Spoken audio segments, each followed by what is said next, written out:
Hey, Queen. I'm Vieira Miles, and this is the Holistic Sister Circle podcast, a show where we hear the stories of soulful women all over the world dedicated to sharing insight into why holistic health is the future and what women should do today to ensure they have the necessary tools and resources to bring out their inner royal roots, assess their body, and remedy any illness from the comfort of their home.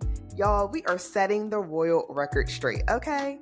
If you'd like to connect with us further, you can follow us at The Holistic Sister Circle on Instagram and join the Holistic Sister Circle Facebook group for live interviews, collaborative Q&A, and exclusive training on how to build your wellness dream team. Now, let's dive into this week's episode. See you on the other side. All right, welcome to another episode of the Holistic Sister Circle. Today we have Beth here with us, and Beth is a health coach, holistic nutrition expert, and two-time caregiver who knows how easy it is to lose yourself while caring for others. She helps midlife women release guilt and cultivate self-care rooted in worth that starts with their mindset so they can give from a place of strength, not exhaustion. Beth, I'm so grateful to have you here today. Welcome. Thank you, Veer. I'm glad to be here. You are very welcome. So one of the things that I love about what you do and what you really focus on, Beth, is this is something that honestly is with majority, all women. All women have in some stage of their life, they are caregivers, whether they're taking care of their parents, whether they're taking care of their children, or even their spouses and people in between, family members, things of that nature. Can you share with me what led you to focus specifically on caregivers? Yeah, and it's so true. We as women are nurturers and caregivers. But what led me to do it is the two caregiving experiences I had. And one was with my mom about 8 to 10 years ago, 2015 to 2017. And the other was just last year when a gal lived with my husband and I after a stroke. My mom passed, and I was there as part of her caregiving team prior to that when she was ill. And I came home. When I came home, I was exhausted and had anxiety, and I didn't know where my time and my life had gone. And I remember during the experience, I was also feeling like I was losing myself. Now, I was at a distance. I had to leave my home. I lost my job. I didn't lose my husband, I like to say. But the fact is, not everybody experiences that the same. But I remember that feeling of feeling like I was losing myself in it. And when I got home, I'm trained in nutrition and things like that. So I knew what I was missing. I knew what I wasn't doing. So the thought was not, what do I do to help myself? The thought was, there have got to be other women out there doing the same thing, giving of themselves for others without taking care of themselves at the same time. Vera, I think you're muted. One of the things you just mentioned that I think is so important is that you focused on not necessarily just the person that you were taking care of, but you really fought for making sure that you had space within too. And I think that's so important because you can lose yourself, and not in a good way. And I know it was fun to say you didn't lose your husband, but you lost your job. Can you talk about how that honestly impacted your family? Well, yeah, how it impacted my family. We don't have children. It was just my husband and I, but we had to downsize where we were living. And fortunately, I have some wonderful friends living here in town where my husband stayed to keep us going. And one of my friends helped my husband move to downsize. And the strain that it puts on relationship, it puts it on finances, on health. And some of those areas are areas we don't like to talk about very much. But my husband was able to keep working, so it wasn't a huge financial strain, but I was working full time and I was a manager. And so losing that income was challenging, and that support system, unfortunately, right? When you go to work, there's some support there, right? And then because I had to leave that, and again, that's not the way everybody's caregiving experience is, but mine was, so I lost that as well. Yeah, it's strenuous. Wow. And my heart goes out to you because I know how stressful and intense and Yes. emotional, everything it can be. Yes. What made you all decide to say, hey, like this is actually what we're To downsize and do all that within our family or to care for my mom, which, to care for your mom? well, it was out of necessity. My mom had Parkinson's, and it progressed into dementia as well. My mom loved to walk, so the Parkinson's made that very difficult, which meant that she fell often, which meant that she broke things often, and would also then need surgeries, which then increased the dementia. And so what happened is that there was no choice, but that I was needed at home to help my other family members to take care of my mom at the time. And my mom wanted to stay at home as long as possible. And we wanted that for her as well, because those are the hard choices when you're caregiving, right? I mean, there's a lot of hard choices. I shouldn't say those are, but when the person who needs the care is understanding what they're starting to lose, their freedoms of driving, of living in their own home, of being able to take care of themselves, that in and of itself is stressful for us to watch as children. Role reversals start coming into play. So there just wasn't a choice. Steve and I, my husband, we just knew that that was where I needed to be. And so that's what we did. Yeah, and thank you for sharing that with us too. It just makes me think about, I mean, there's so many people, even within my family, who have passed. And just a couple years ago, my father's mom, so my grandmother, she passed away. And I remember her she had cancer. She actually Yeah. had pancreatic cancer. And during that process, she didn't want to take any medication. Oh. She wanted to be home in her bed. She wanted to be at home. She did not want to have anybody pricking on her or plucking her, and she didn't want to be in a hospital or anything like that. And she wanted to make sure that she was in her space. And I'm grateful that even for my dad too, he took off a lot, multiple days of work, and he took off of leave, I think about 6 months, because it was a preparing before, helping her during, and then of course getting his mind right after. And I remember during that process too, I would ask him questions like, are you okay? Because emotionally, it's like you have to be sane for the experience, because you have to make sure everything is going properly and everything is Absolutely. working out in your favor. So, for him, he was just like, I can't think about that. Like, I literally have to compartmentalize that. And I would love to know for you too, like, how were you able to move through each phase, and how you were able to compartmentalize, your mom going through this journey? It's not easy. It's not easy at all. I remember, I think the way I was able to do it, for me, it was that I was removed from my normal environment, my husband, my work, and things like that. So I was able to focus completely on my mom, but that focus was distorted in that my mind kept being back here where I had lost my job, or where I wanted to be working, where I wanted to be living with my husband and moving forward. I knew it was a season, so I was able to do it that way too. In my life, I knew that it wasn't going to last forever and that it couldn't last forever, but the compartmentalizing was hard. And I remember the grieving part, and you talked about the before, during, and after. And what's interesting about caregiving, when you see the end, when you're caring for someone who's, going towards the end of their life, as opposed to someone who's just recouping from, I don't know, a stroke or surgery or something, is that you're grieving along the way. You're experiencing all of those emotions and stressors that usually are saved more for towards the end, but they're going along with you for the whole ride.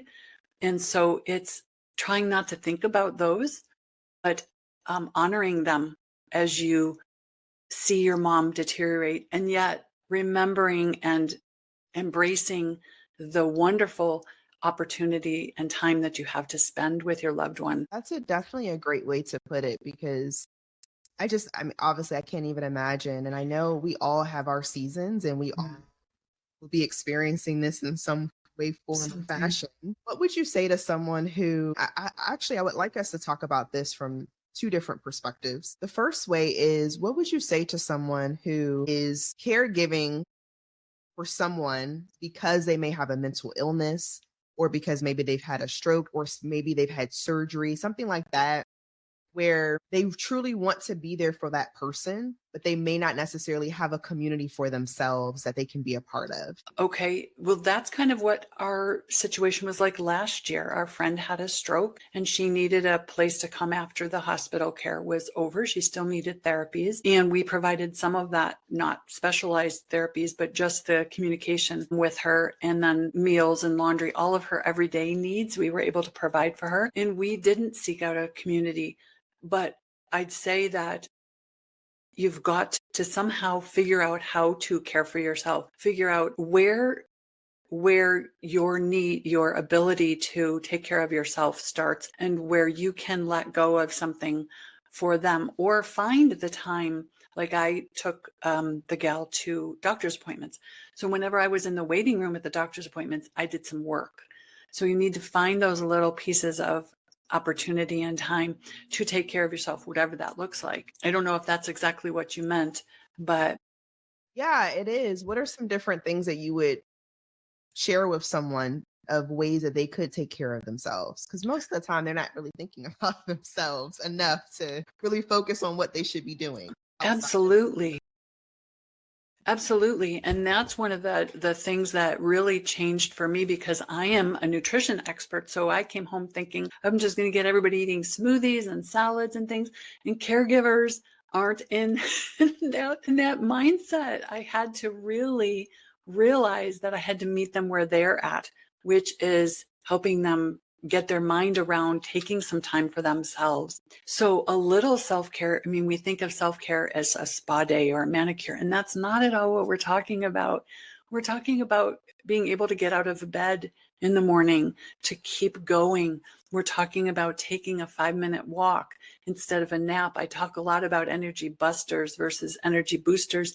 And believe it or not, naps are necessary, but sometimes they can actually bust our energy, where walking or sometimes getting outside is going to boost and promote your energy more. Drinking, staying hydrated, just little things like that. Figuring out the schedule you need to keep, whether the person's living with you or not. But if they're living with you, figuring out what their schedule looks like and how yours can look a little different, so that where you can fit in some self-care time. Doing something online, texting a friend, calling a friend, all of that is self-care, and it is developing some of that community that we miss. We isolate when we're caregivers, so it's important to stay connected. But it's those little things that you're right, that we forget. But it's a walk, it's staying hydrated, it's calling a friend, it's reading a book, picking up your favorite book, journaling, whatever those little things are that you are putting off or you've stopped doing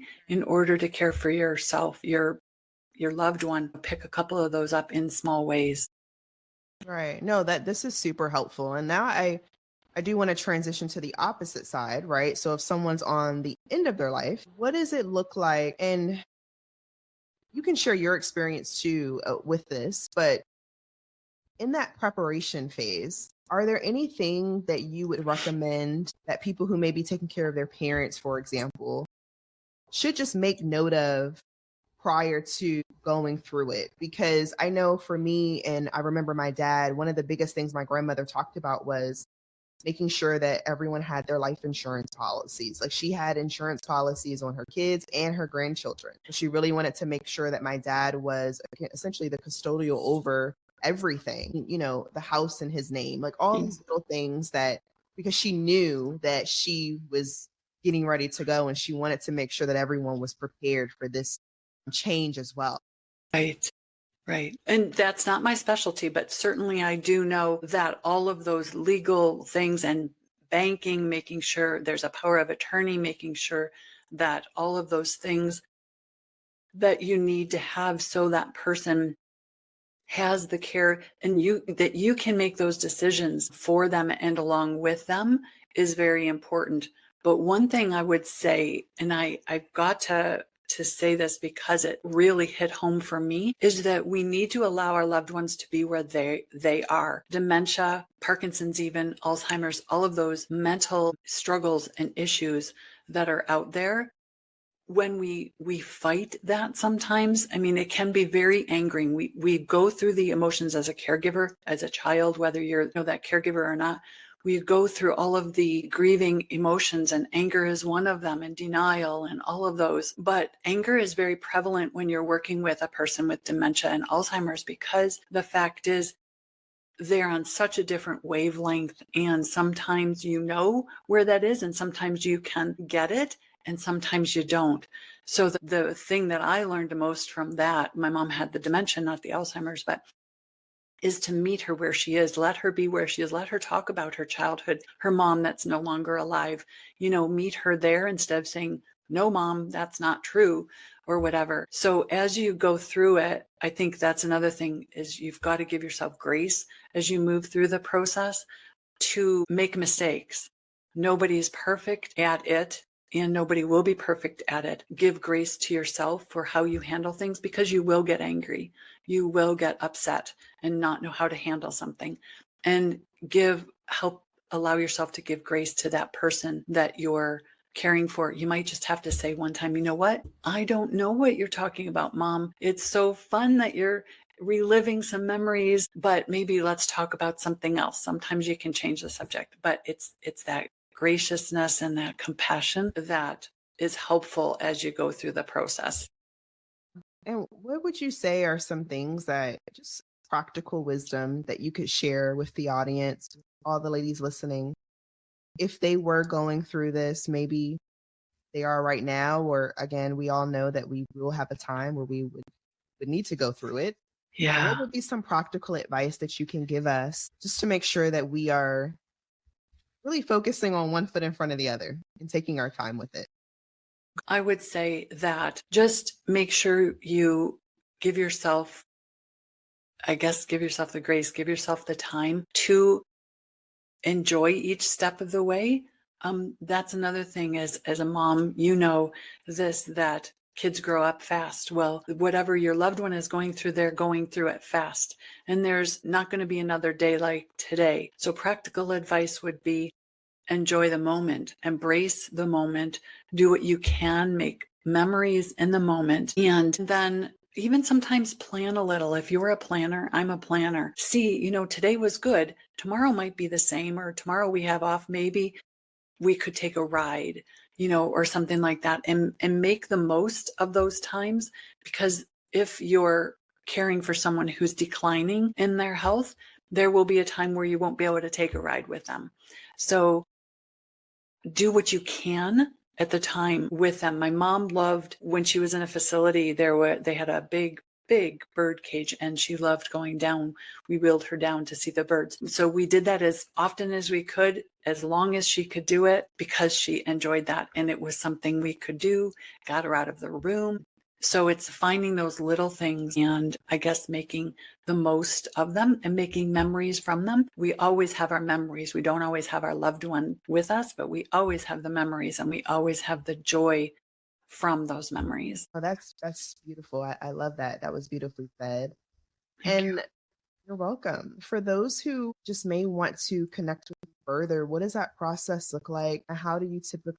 Well, usually what we do is we start with a self-care call, and I say a call with me, all about you, because self-care is such a unique situation that we need to find out what your situation is, or what the potential client situation is, where they are, what all the unique situations are. So that's always where it starts. But the best way to get in touch with me right now would be through my Facebook group, or my personal profile, which you can get easy access by Beth W. Meek. I Googled it earlier, and if you Google Beth W. Meek, I don't know why I'm so popular, but if you do that, you can find my profile. And in my intro, I have joined my group, and there's a group link, and you can then put your email in there if you like and get on my email list, and then we can go further. But my face group is called Balanced Life for Caregivers, and it is all about the struggles that we go through, as well as how to do that balancing act and juggling act, because that's exactly what it is. And then we see what you need. I've got some programs coming up. I have a mini course that's already out there that's free for it's called Self-Care Isn't Selfish, that I'm able to provide. And so yeah, that would be the best way.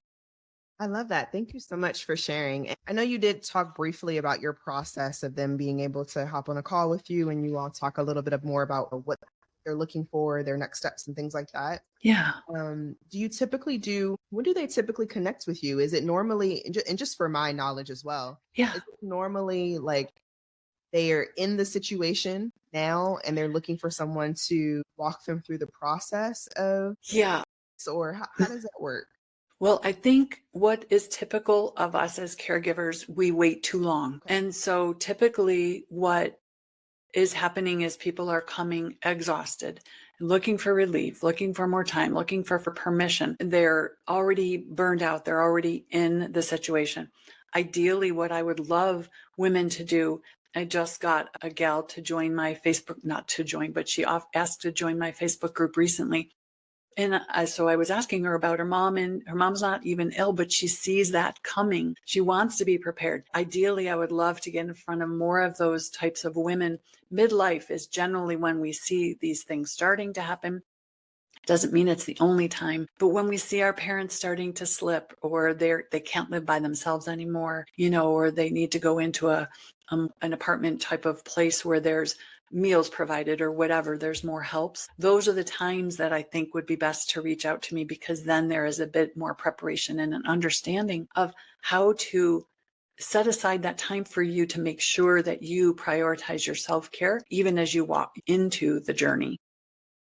Right. No, this is super helpful because like I said, this is definitely something that you're all going through in one place or another, and eventually, right? So I think it's great that we at least are prepared for it and that we can connect with you to do so.